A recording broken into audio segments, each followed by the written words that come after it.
Nous venons d'écouter le récit de la Passion, un long récit qui nous raconte les derniers moments de Jésus, ces dernières heures. Bien sûr, nous devons nous attarder sur les détails, car chaque détail a une leçon. Les détails des réponses et des actions de Jésus, ceux de Pilate, le fait que quelqu'un ait dû l'aider de force au début, comme Simon de Cyrène, la présence de sa mère. Mais je veux regarder l'ensemble, ce qui s'est passé, pourquoi cela s'est passé et ce que nous devons faire. Ce qui s'est passé n'est pas seulement la mort d'un homme innocent.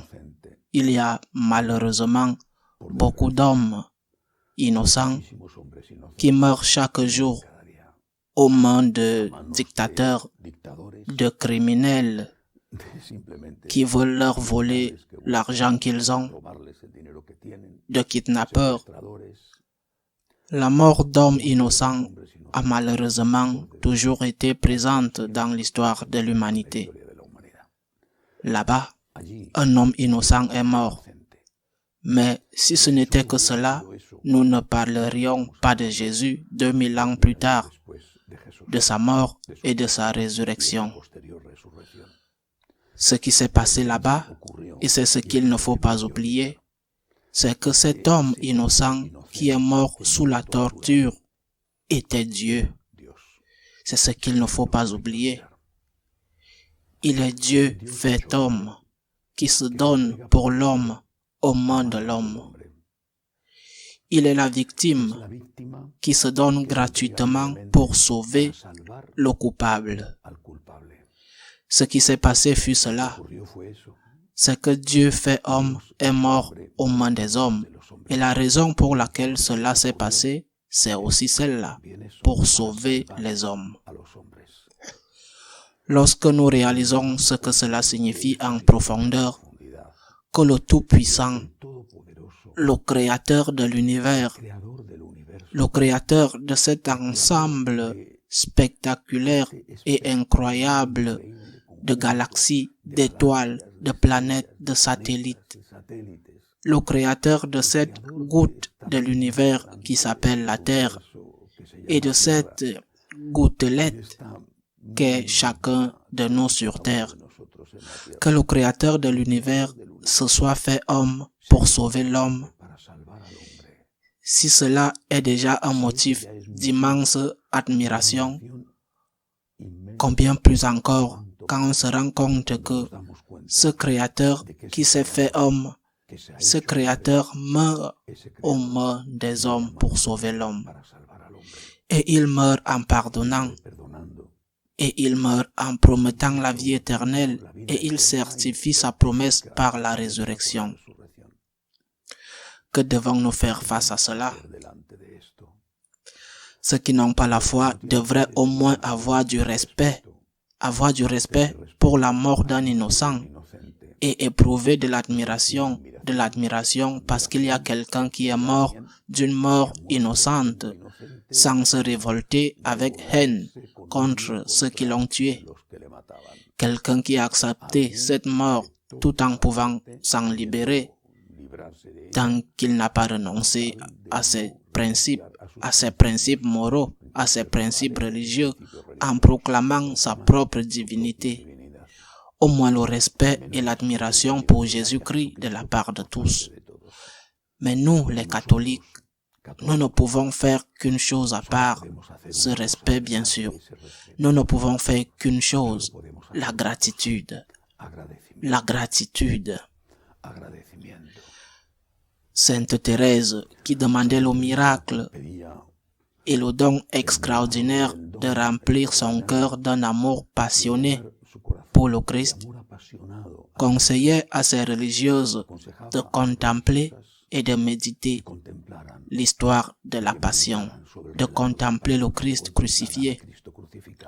De là, disait-elle, vous tirerez la force d'affronter les problèmes de la vie. Reconnaissance envers Dieu, reconnaissance.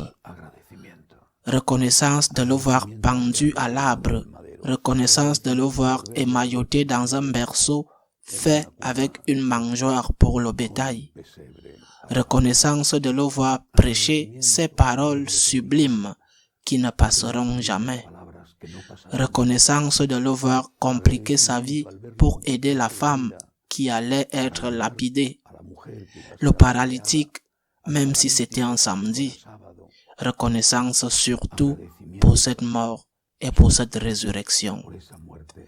Reconnaissance. Le Seigneur est venu pour nous sauver.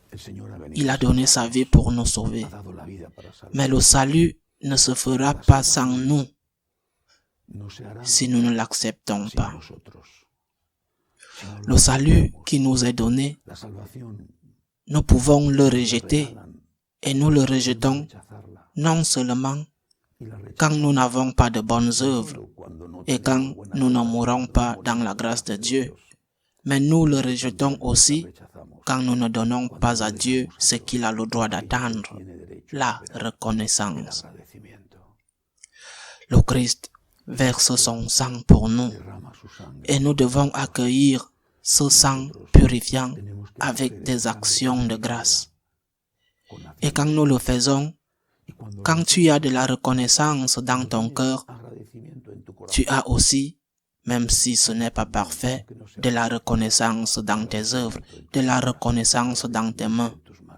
Quand il y a de la gratitude dans ton cœur, tes œuvres sont de gratitude. Et quand il y a de la gratitude dans ton cœur, comment vas-tu mourir dans le péché mortel, confronté et haïssant et séparé et aliéné de celui que tu remercies pour tout ce qu'il a fait pour toi? Quand dans ton cœur il y a de la reconnaissance, même si parfois tu es incohérent et que tu ne remercies pas avec des œuvres, immédiatement tu te repens. Immédiatement tu demandes pardon. Immédiatement tu te demandes comment j'ai pu blesser ce Dieu qui est si bon. Comment j'ai pu désobéir à ce Dieu qui m'aime tant. Immédiatement, à genoux, tu demandes humblement pardon et Dieu te pardonne toujours. C'est pourquoi, en commençant la semaine sainte en ce dimanche des rameaux, commençons là, à genoux devant lui, en contemplant pas à pas ce qu'il a vécu, ce qu'il a souffert, ce qu'il a aimé. À genoux devant lui, disons-lui, merci Seigneur, tout mon cœur est pour toi et je ne veux rien d'autre que t'aimer et te servir, t'adorer. Je ne veux rien d'autre que vivre pour toi, parce que toi Seigneur, tu le mérites, parce que toi Seigneur, tu as gagné mon cœur en naissant pour moi, en mourant pour moi et en ressuscitant pour moi. Qu'il en soit ainsi.